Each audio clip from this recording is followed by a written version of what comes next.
सोरुमहरूको चाहिँ एकदम dark reality भन्न जाँदैछु होइन। हिजो चाहिँ मेरो बाइकमा चाहिँ इस्युको इन्जिन लाइट बल्यो होइन। अनि मैले चाहिँ बजाजको सोरुम बल्कुमा चाहिँ देखाउन गएँ। देखाउन जाँदाखेरिमा चाहिँ त्यहाँ चाहिँ अब सुरुमा मेरो चाहिँ 2टा स्किप भएको थियो क्या। 2टा सर्भिसिङ बुक अनुसार चाहिँ 2टा स्किप भएको थियो। अनि उनीहरूले चाहिँ हेड अफिसमा फोन गरेर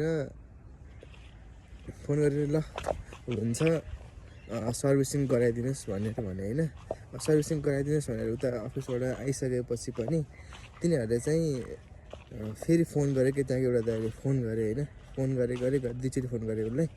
फोन गरेर अनि उताबाट हुन्छ भन्दा भन्दै पनि उनीहरूले फेरि फोन गरे क्या त्यो दाइले।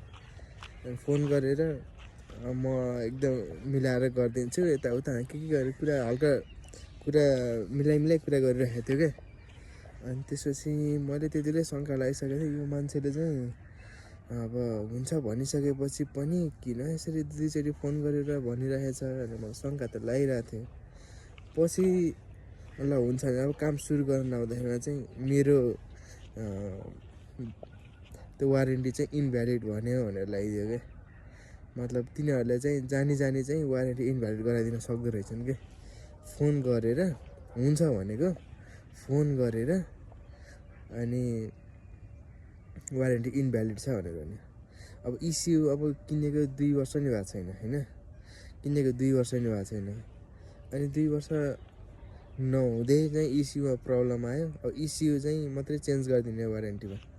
अब इस्यु चाहिँ जम्मा खै 13,000 भन्दै थियो। अनि इस्यु चेन्ज गरिसकेपछि फेरि रेक्टिफायर फेरि आफैले पेडमा तिर्नु पर्ने थियो क्या। अनि यसरी चाहिँ मान्छेहरूले चाहिँ दुःख दिँदो रहेछन् क्या सोरुममा। अब त्यही भएर 4,25,000 रुपियाँ तिरिसकेपछि पनि इस्युमा प्रब्लम अब त्यो डिफेक्ट छ भने चाहिँ उनीहरूले चाहिँ 2 वर्षमा नि वारेन्टी नदिँदो रहेछ क्या। त्यही भएर आजदेखिबाट चाहिँ म चाहिँ कसैले चाहिँ NS200 या बजाजको कुनै पनि किन्दै हुनुहुन्छ नि म चाहिँ नकिन्नु भन्छु क्या। ल त्यति भन्नु थियो मेरो मनको कुरा चाहिँ होइन।